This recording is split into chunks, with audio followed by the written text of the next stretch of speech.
संविधान निर्माता बाबा साहब अम्बेडकर की आज 122वीं जयंती है और इसी मौके पर अम्बेडकर पार्क से मायावती एक रैली को संबोधित कर रही हैं। इन्होंने जिन सरकारी कर्मचारी की ड्यूटी लगाई है पोलिंग बूथ पर, उनको कहा है कि हर पोलिंग बूथ पर आप 50-50 फर्जी वोट डाल दो। एक वरिष्ठ अधिकारी ने हमारी पार्टी के वरिष्ठ पदाधिकारी को बताया, और जिधर नहीं भी बन पाएगा तो जहां मशीनें रखी जाएंगी वहां बीएसपी के लोगों को, अन्य पार्टी के लोगों को आने मत देना। तो वहां पर हम मशीनों को में हेराफेरी कर सकते हैं जहां इनको रखा जाएगा। ये हमको वोट पड़ने से 10-12 दिन पहले उस क्षेत्र के एक वरिष्ठ अधिकारी ने हमारी पार्टी के एक पदाधिकारी को बताया। ये जानकारी मुझे भी मिली। उस सीट पर जो एक ऑब्जर्वर लगाया हुआ था उसको इन्होंने मैनेज कर लिया, और वहां के अधिकारी नहीं चाहते थे कि बेईमानी से चुनाव हो, लेकिन सपा सरकार का उनके ऊपर डंडा चला हुआ था। बेचारे घबराए हुए थे और बड़े पैमाने पर इस चुनाव में धांधली हुई और मीडिया तक को दूर रखा गया। और जिस दिन काउंटिंग होनी थी उस दिन भी मीडिया को नजदीक नहीं फटकने दिया। उनके ऊपर उनके साथ बड़ी जुल्म ज्यादती हुई, और जिसकी वजह से कई दिन तक मीडिया लोगों को वहां पर धरना प्रदर्शन करना पड़ा। हेरा फेरी से इन्होंने ये चुनाव जीता। अभी एक सीट और खाली होगी है, हंडिया विधानसभा की सीट। तो हमारी पार्टी के लोगों ने ये कहा कि इन्होंने हेरा फेरी करके ये सीट जीत ली है।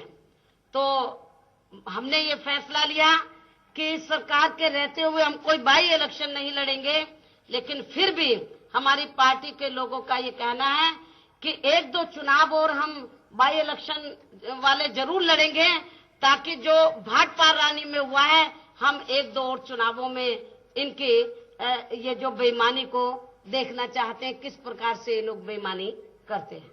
इसलिए हंडिया विधानसभा की सीट भी खाली हुई है, उधर भी बाई इलेक्शन होना है, उधर भी हम इनके हेराफेरी को देखेंगे। और जिनके सपा सरकार के कहने पर जो अधिकारी गड़बड़ कर रहे हैं उनके ऊपर भी हमारी नजर है। तो इसलिए हमने ये फैसला लिया है कि भाटपार रानी के बाद हम हंडिया विधानसभा की सीट पर भी बाई इलेक्शन जरूर लड़ेंगे, और ये देखेंगे वहां पर कौन अधिकारी गड़बड़ काम कर रहे हैं इलेक्शन में, जिस प्रकार भाटपार रानी में किया है।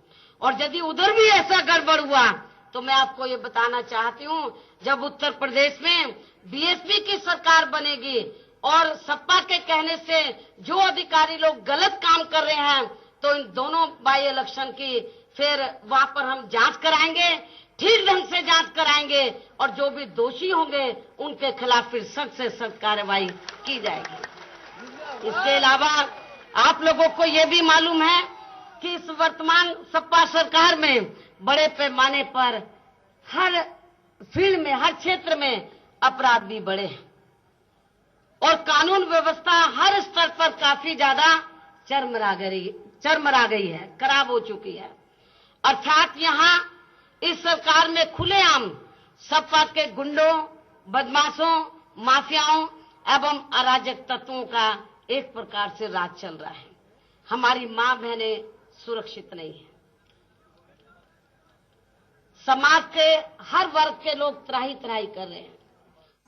बसपा सुप्रीमो को सीधे लखनऊ से आप लाइव सुन रहे थे। सीधे समाजवादी पार्टी सरकार पर निशाना साधते हुए उन्होंने ये तक कह दिया कि दरअसल जितने भी बाई इलेक्शन हो रहे हैं उनमें समाजवादी पार्टी की सरकार उस चुनाव को जीत ले रही है, क्योंकि उसमें हेराफेरी का मामला सामने आया है, और कहीं न कहीं जो अधिकारी हैं उन पर भी निशाना साधते हुए मायावती यहां पर नजर आई। उन्होंने और क्या कुछ कहा आगे आपको बताएंगे। रुकेंगे एक छोटे से ब्रेक के लिए और आगे देखिए हमारी खास पेशकश धोनी की नौटंकी सर्कस।